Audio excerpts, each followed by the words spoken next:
Colombianos, espero que vuelvan a votar por mí. En estos 4 años hemos hecho muchas cosas, pero haremos muchas más. Necesitamos de su voto para cambiarlo todo. O si no, me toca desempacar y sacar mis cositas. El bullying. Política fuera de contexto, en contexto.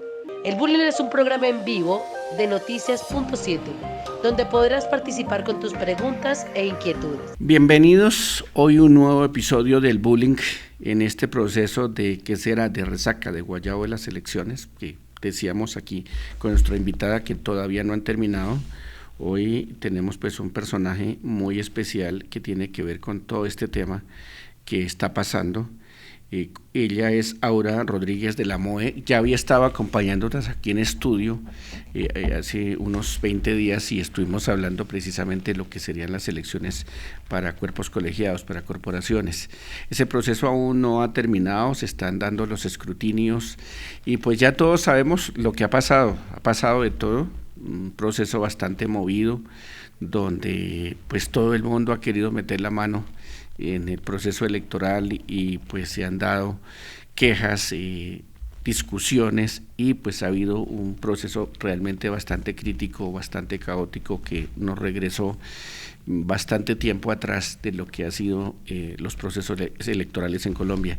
¿Cuál es el balance, Aura, que tienen ustedes, que tiene la MOE como organismo observador y pues de apoyo de los ciudadanos en el país de este proceso electoral que está en curso, pues que se dio inicialmente con las elecciones el 13 de marzo, pero que está en escrutinio y que pues jurídicamente no ha concluido? ¿Cuál es ese balance que podríamos dar hoy?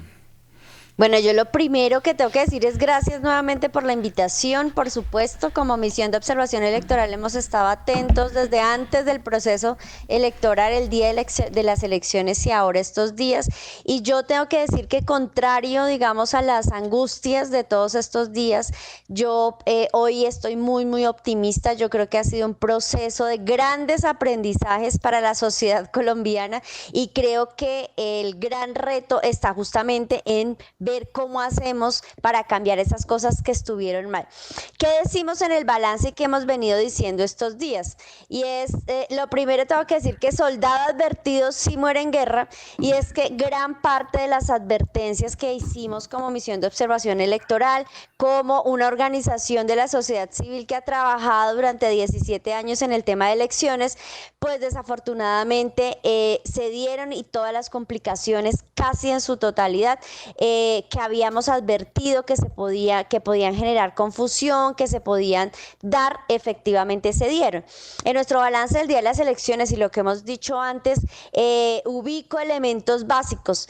Primero, lo que tiene que ver con los jurados de votación. Ya habíamos advertido que existían confusiones, información contraria, que esta nueva ola de jurados que por primera vez iban a estar en las mesas, en los puestos de votación, no tenían la capacitación necesaria, que era importante revisar ese tema con cuidado, tener materiales pedagógicos disponibles, tener métodos de confirmación justamente de esos procesos de capacitación, y desafortunadamente tanto el día de las elecciones como posteriormente vemos que eso se dio.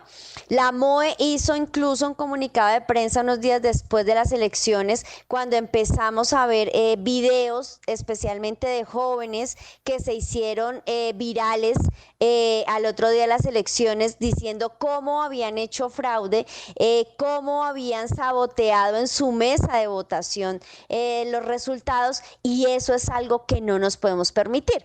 Y eso, entre otras, se da justamente por una falta de información. No se tiene claro cuál es el papel de los jurados, y especialmente que los jurados de votación son la autoridad en cada una de las mesas, y ese es uno de los elementos importantes para mencionar. Pero ahora, bueno, sigue, que ese balance está muy interesante. El otro elemento tuvo que ver con las plataformas digitales, los software. Nosotros hemos venido haciendo ya insistentemente desde hace muchos años un llamado de atención sobre los software, pero especialmente en este día de las elecciones, el pasado 13 de marzo, se cayó la página de la registraduría, se cayó una aplicación especial además que tienen que se llama Infovotantes. Las registradurías en todo el país hicieron cambios de puesto, del lugar de puesto, pero la ciudadanía no tenía la información suficiente. Entonces, por ejemplo, en el caso de Bogotá, llegó mucha gente al puesto de votación donde siempre había votado, llegó y resulta que el puesto ni existía, no habían mesas, pero tampoco había información. Entonces, hubo mucha confusión en torno a eso y además iban a consultar en la página de Infovotantes en dónde quedaba su puesto de votación y la página caída. Esto realmente afectó bastante, lo anunciamos antes, pasó el día de las elecciones y seguimos haciendo como ese llamado. Pero pasaron otras cosas, por ejemplo, los partidos políticos tuvieron problemas al cargar los testigos, la información de testigos electorales en la plataforma de la registraduría. También creo que lo alcanzamos a mencionar en la invitación anterior, que eso estaba sucediendo, que había que tomar medidas y sin embargo hasta último momento hubo dificultades con eso. Pero ahorita, desglosemos un poco el proceso como para irlo analizando. La primera cosa, los testigos electorales. Se dio una gran campaña por parte de algunos sectores políticos de sacar los educadores y algunos empleados públicos que tradicionalmente habían sido quienes hacían este proceso por temas de básicamente sesgo ideológico. Y se puso muchachos y se puso contratistas que pues no tenían mucha experiencia y que además que creo que nunca les dijeron cuál era su papel y no se tomaron en serio ese proceso. Es como la primera gran conclusión de eso. Sí, desafortunadamente este cambio hizo que muchas personas, independientemente de que fueran jóvenes o no, fuera su primer proceso electoral.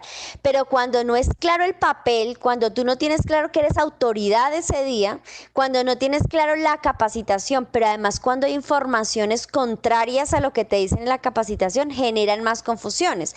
Pero además en algunos lugares como Bogotá veíamos que a los jurados los convocaban a una hora y la capacitación empezaba a otra, hubo tumultos, la información no era clave, la capacitación mínimo debe durar unas 3-4 horas, no porque uno sea cansón, sino porque en realidad tiene que aclarar dudas y fueron capacitaciones prácticamente instantáneas de media hora, 45 minutos, en donde no es suficiente la información que se recibe. Pero además, desafortunadamente, algunos de los supernumerarios de la registraduría, por lo menos en información registrada por la MOE, en algunos casos daban información que era contraria a las mismas cartillas y a las mismas indicaciones de capacitación. Eso ya, digamos, lo veíamos antes del día electoral y por supuesto vimos resultados el día de las elecciones que desafortunadamente son negativos. El otro tema que se da ahí en ese proceso electoral del 13 de marzo, el de las plataformas. O sea, se contrataron unos softwares que se dijo estaban probados, que sabemos que no estaban probados. Y de hecho, por ejemplo, hay un software de una compañía española que no supimos si funcionó o no funcionó porque era como el que nos consolidaba la información posterior y por donde teníamos acceso. Yo no sé, ¿esos software realmente funcionaron? ¿Cuál es la información que tienen ustedes de la MOE ahora sobre eso? Bueno, debemos aclarar a todas las personas que nos están escuchando y viendo. Y es una cosa son los software que se hacen para subir la información y subir los resultados de las elecciones. Y otras las páginas y software que se usan para el proceso preelectoral. Es decir, hay unos software que se usa, por ejemplo, para cargar los testigos electorales, para cargar los jurados de votación, para cargar los observadores nacionales e internacionales. Hay unos software que se utilizan para cargar ese tipo de información y hay otros que son los que se han generado discusión ya más histórica, que son los software encargados de la recolección en general de la información. Entonces voy a separar la respuesta en primero los software que se usan antes del día de las elecciones. Ahí ya vimos que habían dificultades como por ejemplo en el cargue de testigos electorales o en el mismo mismo sorteo de jurados. Al parecer también recibimos información a través de Piras con el voto de jurados de votación que estaban muy parejos en las mesas, es decir, que no contaban con esa disparidad ideológico-política que ayuda a que las mesas de votación sean más equilibradas. Ahí ya había dificultad. Pero además hay otros software que son los encargados en general de recibir la información y de procesarla. Lo que ayer, por ejemplo, decía el registrador nacional en la Comisión de Seguimiento Electoral tenía que ver con que esa recolección, por ejemplo, de información instantánea que se hace postelectoral en el momento que se tienen los resultados, en realidad funcionó bien. Sin embargo, hay algunas reclamaciones de partidos y agrupaciones políticas que al parecer no fue tan así. Ahí el registrador decía que claramente son errores humanos que posteriormente se van a corregir. Y una discusión última, tercera, discúlpame, dime. No, dale con el tercer punto. Y una última discusión es ¿qué pasa con esa tercerización que hace la registraduría de los software?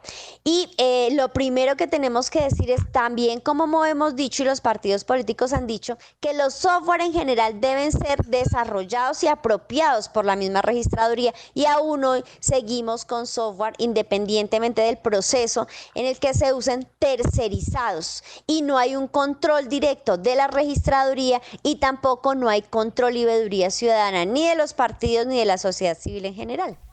Bueno, exacto. Eso por un lado. Por el otro, pues obviamente vimos adicionalmente un problema de diseño en la papelería, que creo que ese fue un aspecto también crítico que si bien pues no indujo a error en la información que se dio inicialmente del preconteo, pues se pudo subsanar en estricto sentido, siendo un poco pues ya puntual en el proceso de escrutinio.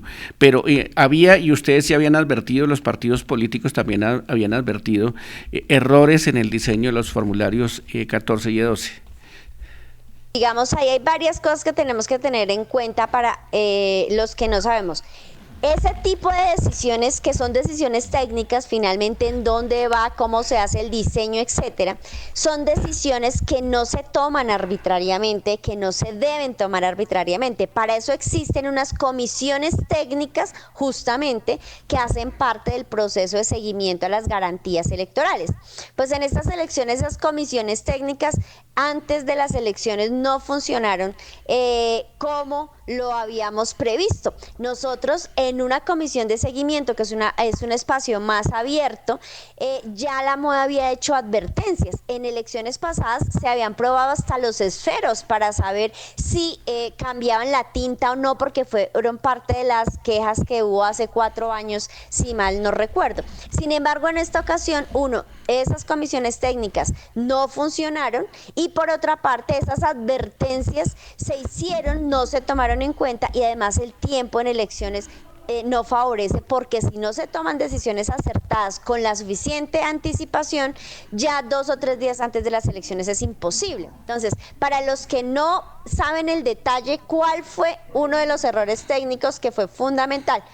Y es que en los formularios E14, ya creo que para esto nos ha servido mucho todos estos escándalos electorales. Ya sabemos los colombianos y colombianas que el E14 es el formulario en donde se registran los resultados de las elecciones, de cada uno de los partidos, de cada uno de los candidatos y en cada una de las elecciones.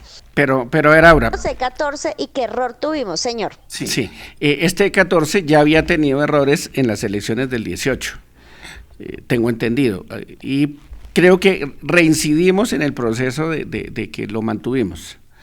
Los E14 siempre ha tenido fallas. Lo que pasa es que se volvió público y masivo en las elecciones del 2019, especialmente, y en las elecciones del 2018. Pero este formulario históricamente siempre ha tenido fallas de todo tipo. Podemos incluso hablar de eso. En estas elecciones, la falla central, no la única, la falla central que fue que en el diseño de los E14, en el último renglón por el diseño y por el orden en general en que se da por sorteo en los tarjetones, el último renglón de Senado era el renglón que correspondía al pacto histórico. Resulta que el diseño no permitía con facilidad que quien dictara los resultados viera el resultado. Ahí hay que ver si hubo dolo, si efectivamente fueron solamente errores humanos. Antes, que habíamos advertido que en el formulario al final no se iba a ver bien el resultado, que iba a generar confusiones. Eso se dijo antes de las elecciones. Pues el día de las elecciones lo que pasó fue que en el momento de transmitir los datos, estoy hablando del E14 con los resultados de Senado, efectivamente esos datos no se dictaban y fue la gran diferencia entre preconteo y escrutinios, especialmente del pacto histórico. Sí, no pero... solo. Pero ahora, este preconteo y esta información de son 3 copias de ese formulario. Esa primera copia, un poco para ilustrar a la gente y de donde surge posteriormente la acusación de fraude y todo esto de los distintos partidos, pues realmente quedó mal diseñado y no se transmitió la información, pero era básicamente informativo. Este formulario, este proceso no tiene incidencia legal porque ahí no dice realmente cuántos son los verdaderos votos, es simplemente eso es una fotografía para mostrársela a la gente, decirle, mire, aquí es como está, esto fue lo que pasó en las elecciones, pero se lo contamos, pero ese no es el resultado definitivo. Eso generó también otro fenómeno del cual quiero que hablemos en detalle ahora, que es la famosa acusación de los partidos políticos. Primero salieron unos a decir, oiga, nos están desapareciendo, se están robando 500,000 votos, y después salen los otros y dicen, oiga, venga, ¿cómo así que a ustedes les aparecieron 500,000 votos y no a nosotros? Eso es que nos los están robando a nosotros, y entonces acá pues se vino a dar ese conflicto del que pues justamente acabamos de salir, por fortuna, aparentemente bien librados. Sí, es que justamente lo que sucedió, entre otras cosas, por eso digo entre otras cosas, sí, es que el mal diseño del formulario de E14 para Senado, en el resultado inferior, pues simplemente no se veía bien, y especialmente era el tema del pacto histórico. Por eso cuando se hace ya el reconteo de los votos en escrutinio es que empiezan a salir estos votos. Para los que nos escuchan y nos ven, el E14 tiene 3 copias, ¿sí? No entendemos por qué toda esa diligencia en la mano, porque ha sido una de las solicitudes de la MOE en el pasado. Entonces, una de esas copias, los jurados la llenan y rápidamente se lo tienen que entregar a la registraduría. Ese mismo día, en el instante en que la mesa termina, la registraduría vía telefónico por una aplicación lo que hace es transmitir los datos, y esos datos son los que nos aparecen en los medios de comunicación y en los resultados que empiezan a subir a la página web de la registraduría. Sin embargo, esos datos no son los datos oficiales. Los datos oficiales son los que salen posteriormente a los escrutinios, que eso es algo que en general la gente no entiende. Hasta ahora, hoy, no tenemos todavía los resultados finales, porque no hemos terminado el escrutinio ni siquiera nacional. Pero Laura, bien, aquí es que es importante, porque resulta que eso generó pues un tsunami de acusaciones sobre fraude, y generó que incluso los movimientos políticos salieran a decir ya puntualmente que se iban a desconocer las elecciones, y quienes están en la política saben, y pues los periodistas y los abogados que trabajamos en todos estos temas sabemos pues que este es un formulario informativo y que hasta ahí no había pasado nada, y en eso hay que reconocer que el registrador está diciéndole a la gente, oiga, aquí no ha pasado nada. Pues sí, hubo unas fallas humanas y un poco de cosas, pero la información real, la que cumple, la que surte efectos legales para acreditar las curules, pues realmente no había sido afectada.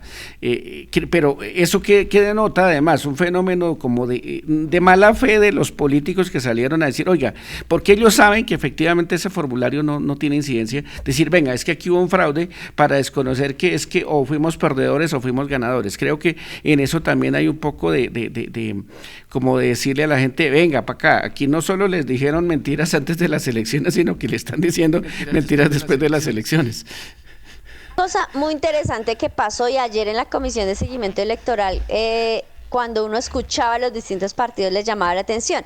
Las elecciones finalmente son una competencia entre distintos sectores políticos por quienes tienen más o menos votos, finalmente quienes se ganan unas curules o no. Eso no nos debemos olvidar. Luego cada partido va a defender siempre su votación. Sin embargo, cuando uno revisa la propuesta que hizo el registrador y la respuesta que le dieron ayer los partidos políticos, era muy claro que varias cosas. Uno, creo que por primera vez, por lo menos en toda esta década que yo llevo trabajando en elecciones, vemos unos partidos políticos que además estaban en defensa de la institucionalidad, que fue una cosa muy importante, y mayoritariamente, cuando uno revisaba las intervenciones, además con muy buena argumentación, que eso fue muy interesante, no solamente fueron especulaciones o discursos políticos para quedar bien, sino que los distintos partidos y agrupaciones políticas creo que fueron muy responsables ayer en la Comisión de Seguimiento Electoral, presentando por qué estaban de acuerdo o por qué no estaban de acuerdo con la propuesta del registrador. Sin embargo, señor. Mira, hay una cosa bien interesante que quiero que aclaremos en este diálogo.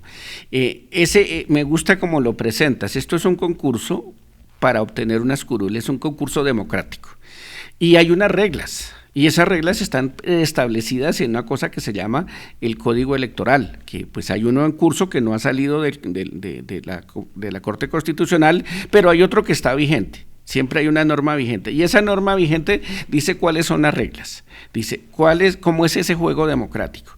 Y entonces, pues todos quienes están participando en ese proceso se saben el código, lo han leído de pies a cabeza, y uno encontraba un poco pues que realmente se estaba buscando justificar derrotas o justificar o generar expectativas sobre un fenómeno que está plenamente arreglado y que que preocupa, que el registrador salga a decir algo que no se podía hacer. Vamos a hacer un reconteo cuando ya hubo un escrutinio y cuando ya en alguna forma el proceso electoral de ese escrutinio que ya se había cumplido, que era Senado, pues en parte ya estaba concluido, faltaban creo que 3,000 y pico de mesas.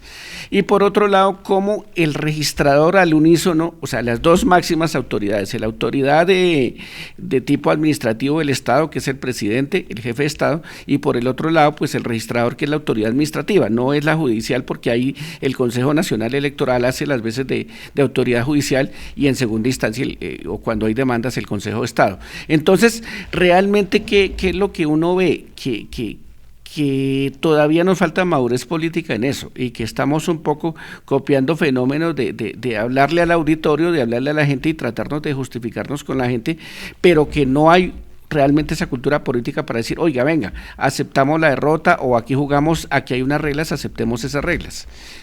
Tres elementos que hay que tener en cuenta en el análisis, Carlos, y el primero es que seguimos en elecciones. Lo que pasa es que estas elecciones no son únicas y ahora vamos para presidenciales. Y recuerda que una de las advertencias es que estábamos volviendo unas elecciones legislativas, las habíamos presidencializado, habíamos dicho.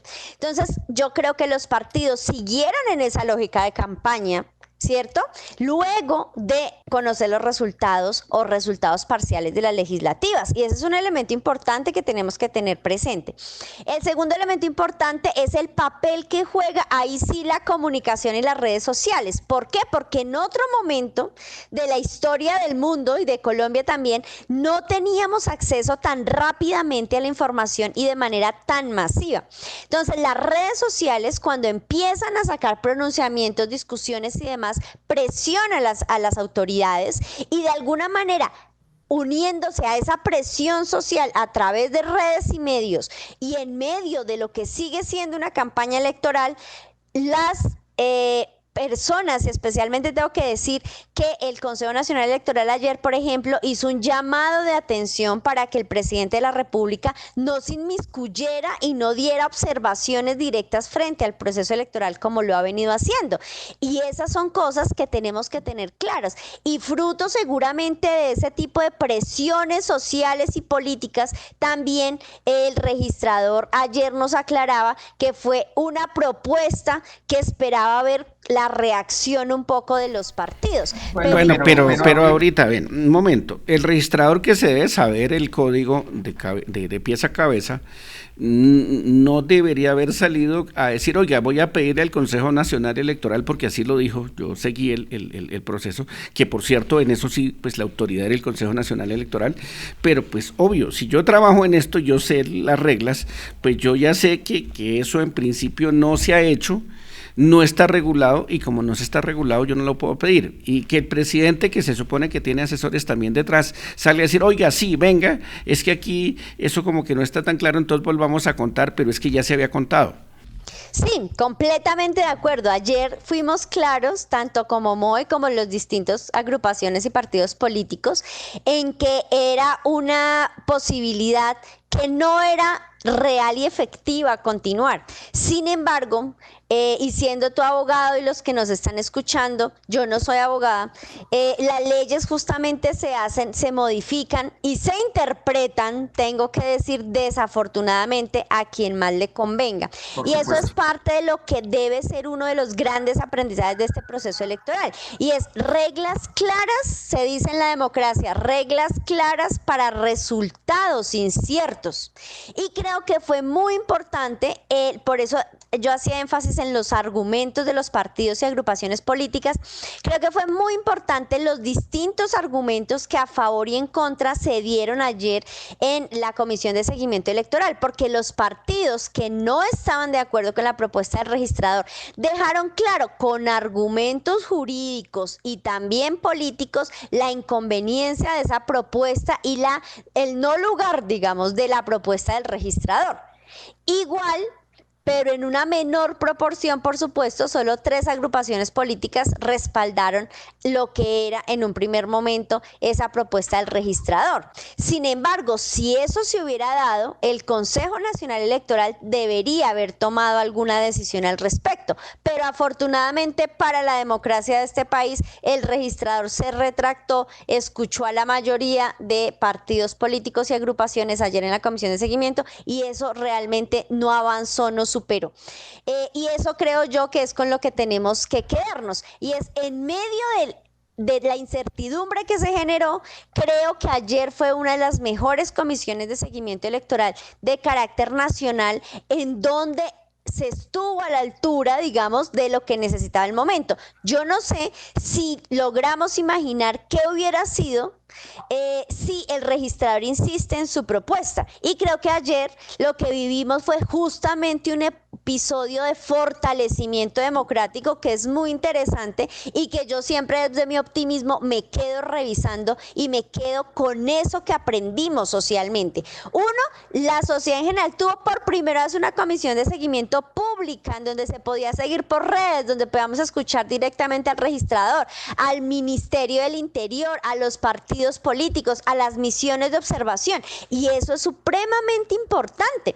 Y efectivamente, una propuesta que estaba fuera de lugar completamente y que lo que quería seguramente era generar un alboroto social, una inconformidad y también un debilitamiento mayor de las instituciones, pues se generó lo contrario, y es que en esa comisión se logró que la mayoría de partidos y agrupaciones políticas mostrara sus argumentos, dijera la inconveniencia jurídica, la inviabilidad jurídica y política de esa propuesta del registrador. Bueno. Y también tengo que decir que el registrador, al haberse retractado, yo lo veo como una cosa positiva, porque en este país podemos quedar diciéndonos y ser tercos e ir en contra de las instituciones, de la ciudadanía y del bienestar social, ¿no? Eso es importante. Sí, claro. Los partidos políticos al final terminaron salvando al propio registrador de sus propios hierros. Resulta un poco patético, pero por fortuna favorable para la democracia. Bueno, ahí hay un tema que en el que nosotros desde afuera, como observadores del proceso, como cronistas, que somos los periodistas, que somos los medios, sentimos unas misiones de observación tímidas. Sentimos que como que no han estado o no han sido lo suficientemente vehementes en lo que ha pasado, Por fortuna, pues no ha pasado por ahora. Con esto que pasó ayer se arreglaron muchas cosas, pero sentíamos que mientras que los jueces se pronunciaron, mientras que mucha gente dijo, oiga, venga para acá, que eso no se puede hacer, las misiones de observación, tanto nacionales como internacionales, como que no estuvieron también a la altura de ese proceso, y como que uno siente que, bueno, ¿y dónde están los observadores? Este es el bullying, ¿no? Por cierto. Sí, hay una cosa importante, y es que parte de nuestro ejercicio, por lo menos desde la misión de observación electoral de 17 años, es uno aportar con análisis técnicamente soportables. Y lo que nosotros hicimos, como lo mencionamos y como lo dijimos en los dos comunicados posteriores al proceso de elecciones, hacíamos un llamado de atención sobre lo que había pasado con los jurados, recordábamos las advertencias que habíamos hecho antes de las elecciones, pero dejábamos claro, uno, y eso hay que recordarlo, nosotros somos sociedad civil, ¿cierto? No somos autoridades, y parte de la responsabilidad que tenemos es, como observadores, dejar claro qué podemos decir o qué no podemos decir, y parte de la neutralidad en el proceso es poder hacer las gestiones necesarias para que se haga lo que se debe hacer. Entonces, ¿qué hicimos en este periodo? Más que salir como locos, hay que decirlo, aquí sí fue una decisión consciente de prudencia. ¿En qué sentido? Lo primero, establecer con claridad cuáles eran las razones o qué era lo que estaba pasando y las posibles razones por las que estaba pasando. Y en eso la misión de observación revisó, comparó bastantes E14 para llegar a la conclusión y hacer los pronunciamientos que hicimos. Dos, pusimos rápidamente en conocimiento de toda la ciudadanía y de todos los partidos políticos todas las bases de datos de los E14 y la manera como todos los ciudadanos podían acceder a su información y cómo hacerlo. 3, aclaramos dudas de todos los partidos y agrupaciones políticas que nos dijeron, pero nada de estas cosas tenemos por qué hacerlas públicas y hacer alboroto. Nuestro papel no es hacer escándalo. Nuestro papel como observadores ha sido ser juiciosos en el análisis, juiciosos en las advertencias, juiciosos en las propuestas que hemos advertido, y efectivamente así lo hicimos, tanto con la ciudadanía como con los partidos e incluso con las mismas autoridades. Bueno, Laura, un poco ya digamos que todo esto pasó y se superó afortunadamente, pero nos tiene que dejar muchas enseñanzas, y sobre todo una situación que ahora preocupa es qué va a pasar en el 29 de mayo en las elecciones presidenciales y en un proceso que pues todos sabemos va a ser bastante crítico por la polaridad que hay en el país, por la tensión que hay ideológica y pues por todas estas fricciones que se han dado justamente en estas elecciones que están en curso. Entonces, ¿qué lecciones nos quedan y qué tenemos que esperar y qué cambia? Porque pues obviamente van a cambiar cosas. Los formularios cambian, ya va a haber solo un grupo pequeño de candidatos, el proceso de conteo supongo que va a ser más rápido, y todo esto que viene y que hay que explicarle a la gente qué debe hacer para proteger su voto, cómo se tiene que hacer el proceso desde los testigos también y jurados electorales, y qué debe hacer la registraduría, qué debe ajustar. Creo que tenemos que hacernos ese análisis como democracia, decir, oiga, ¿cómo vamos a hacer la tarea de mejor manera? Bueno, la inscripción de las cédulas, que además cierran ahora el 29 de marzo. Hay que inscribir las cédulas cuando hay cambio de lugar, hay que confirmar el lugar y puesto de votación para que sepamos en dónde tenemos que votar con anticipación. 2, tenemos que saber desde la ciudadanía muy bien por quién vamos a votar, enterarnos, saber cómo es el formulario. 3, una ventaja es que este formulario es solo un formulario, es sencillo, tenemos que informarnos muy bien. 4, las campañas electorales también tienen que incluir una parte de pedagogía en la mecánica electoral básica. 5, la registraduría ayer se comprometió a subsanar los distintos inconvenientes que se han tenido al respecto, y eso mínimo tienen que ser: 1, en general el sorteo de jurados y la capacitación efectiva de los jurados de votación, pero también de los supernumerarios de la registraduría. 3, resolver todas las fallas que hubo con la plataforma en general de testigos electorales y garantizar que en general, que esas inscripciones para tener acreditación de testigos sean de una manera eficiente y de la forma como los partidos electorales se necesitan. 3, se necesita una manera de transmisión de datos que sea completamente abierta y transparente a la ciudadanía de los partidos políticos. Se necesita un software que efectivamente ayude a que esa transparencia sea real. Necesitamos unos E11, unos E12 que sean completamente abiertos y públicos, que sean además con las características técnicas que los partidos necesitan. Necesitamos unos E24 que sean además ya públicos y podamos revisarlos posteriormente a las elecciones. Necesitamos unos E24 y unos E26 que también nos dejen seguir el proceso de escrutinio después.